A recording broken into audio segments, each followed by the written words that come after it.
વડોદરા શહેરના પાણીગેટ વિસ્તારમાં નિર્મલ પાર્ક યુવક મંડળ દ્વારા સ્થાપિત ગણેશજીની મૂર્તિ પર 25 ઓગસ્ટની રાત્રે અસામાજિક તત્વો દ્વારા ઈંડા ફેંકવામાં આવતા ભારે તણાવ સર્જાયો હતો।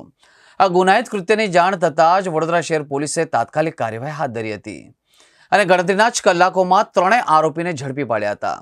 ઝડપાયેલા આરોપીમાં સુફિયાન ઉર્ફે ગામા સલીમભાઈ મંસૂરી, શાહનવાઝ ઉર્ફે બડબડ મોહમ્મદ ઇરશાદ કુરેશી અને કાયદાના સંઘર્ષમાં આવેલા એક સગીરનો સમાવેશ થાય છે। આ ઘટના બાદ પોલીસે આ વિસ્તારમાં પેટ્રોલિંગ અને બંદોબસ્ત પણ વધારી દીધો હતો। આરોપીએ કહ્યું કે ત્રણેય મિત્ર છે, તેમણે મસ્તીમાં ટીખળખોરના ઈરાદે પસાર થઈ રહેલી ગણપતિની મૂર્તિ પર ઈંડા ફેંક્યા હતા। જો કે પોલીસે વધુ તપાસ કરી રહી હતી। બીજી બાજુ મંડળ તેમજ વિશ્વ હિન્દુ પરિષદે આ પૂર્વ આયોજિત કાવતરું હોવાની શંકા વ્યક્ત પણ કરી હતી। બે યુવક અને સગીર 5 ઈંડા લાવ્યા હતા। મદાર માર્કેટ તથા તેની બાજુના અમીન ચેમ્બર્સ બંનેના ધાબા લોક હતા।